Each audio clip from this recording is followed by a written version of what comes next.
Hello everybody, Mr. Brown here with a quick update for those of you who are on the journey with me on the Read the Bible project. I am doing my text devotion, or That's a Good Text. You can follow me on Twitter at That's a Good Text on Twitter. I send out a text, just a thought every day. And this year we're going along with the Bible, Read the Bible plan. Please check it out at readscripture.org, readscripture.org. It's a great way to read the Bible, read through the Bible in a very interesting way. The people over the Bible Project, they do a great job at what they do. So I'm following them, and hopefully you can follow me as I follow them as we get into the Word of God together. Well, today's reading was out of Exodus chapter 1 through Exodus 3. And sometimes I think we read scripture or read the Bible and we just read it very quickly and not really think about what was actually going on with those people at the time. Well, this is a story where we're introduced to God's people after Joseph had died and the new Pharaoh had risen up. And this new Pharaoh did not know Joseph, so he didn't respect the Israelites at all. And they were in bondage, they were in slavery. And the new Pharaoh increased their workload, and not only that, he was afraid because the Israelites began to grow so big. And so he thought, well, we need to do something about this. So they began to actually execute and kill all the male babies that were born. They instructed the midwives to kill them. Well, the midwives were like, we can't do that. They fear God more than them. And so when Pharaoh came and said, hey, why aren't you doing what I told you to do? They said, well, they give birth so quickly, so we can't do it. And so it was a very, very bad situation. Now, because the midwives didn't do what they were supposed to or do what Pharaoh told them to do, they were doing what they were supposed to do. They were fearing God more than man. And that's a great point, I think. That's not what I'm talking about today, but that's a great point to remember, or to ask yourself, do you fear God more than you fear man? Because sometimes we do things because we fear man more than we fear God, but that's another subject for another day. But because they didn't do it, this is what Pharaoh did. This is in Exodus chapter 3. Pharaoh sent out a decree or command to all the people in Egypt, and he said this. So God dealt well with the midwives. God took care of them.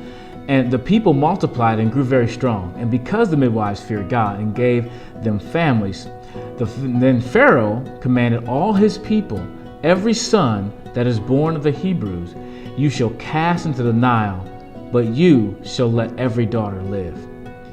And I read that, and I've heard the story before, and I think, well, wow, that's pretty deep. But that's really deep. Could you imagine the depression, the fear, the anxiety, and the pain of your son being snatched out of your hands and thrown into the Nile River to drown, and there's nothing you can do about it? I can't imagine. I have a son. I can imagine my son being taken from me from when he was born and being thrown into the Nile River.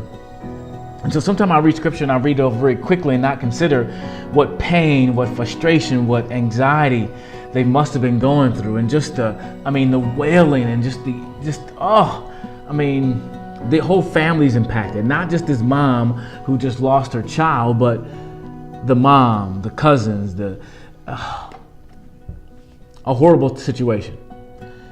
Well, out of this, Moses was born, but his mom hid him for 3 months. She hid him because she was afraid, of course, they would take him and kill him, but she hid their son. And finally, she couldn't hide him anymore, so she took him and put him in the Nile River, put him in a basket and put him in the Nile River, the same river that all these other children were being thrown into and drowned to death. But she trusted God. She just trusted that God would do something. And that's kind of what I want to talk about today. The text devotion today said something to this effect. I don't see it right now. Let me look for the text devotion. Actually, I'll tell you exactly what it said. My text devotion says this, Exodus chapter 1 through 3. Although it may not look like it, God is always at work in the lives of his people. Read Philippians 1:6, and we'll read that in a moment. But I think it was so amazing that God was at work, because think about this. She put her son in a basket in the same river that the Egyptians were taking all the other Hebrew boys and drowning them in the same river. She put this child in a basket, pushed it downriver. Pharaoh's daughter finds this basket and this child in it. But instead of calling for someone to kill this baby, It just so happened that Pharaoh's sister was there and said, hey, do you want me to go find a Hebrew nurse to nurse this child? Pharaoh's daughter said yes. So this little girl, Miriam, goes to get her mom to take care of her son, who is now the stepson of the Pharaoh's daughter, who commanded that all these boys be killed. I think that's funny. I think that's actually amazing. I think that is just a small reminder that God is always at work. Think about that. Pharaoh made a command that all these boys be killed, and now one of the boys is in his home because his daughter took him out the Nile River, and that son's mom, the biological mom, is raising this. Get out of here. I think that's amazing. And when I read these kind of stories, it reminds me of several things. Number one, of course, God is always at work. That God is always at work in the lives of his people. Even if we don't like it, don't understand it.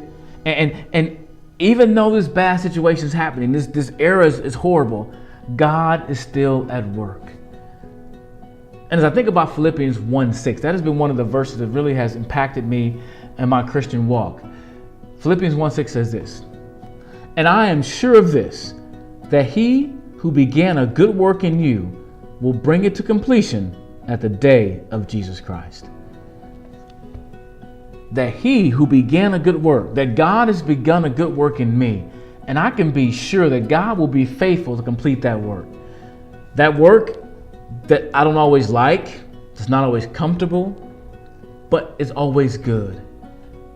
What God does in my life and what God does in the life of his people is for his glory and our good. You can look all through scripture and see God is always at work. So as I read this passage, and there's other things in this passage that you see how God began to use Moses and raise him up to eventually free them out of Egypt and lead them into the promised land and lead them toward the promised land. God is always at work. And so when we think about our own lives, I think we need to trust God more. Not only trust God, but obey God. Like those midwives, they feared God and God blessed them, even though it wasn't comfortable, even though it was dangerous. And here's the thing. As I think about those Hebrew women who lost their children, does that mean God is not good? God had a different plan for their lives. But that doesn't make us question the goodness of God. In the same way with my life, if everything does not go according to my plans or my desires or what I want, does that mean God is not good? God is always good.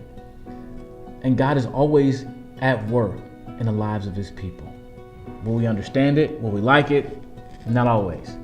But we can trust it. Because he who began a good work is faithful to complete it till the day of Jesus Christ. So I say we just need to trust him.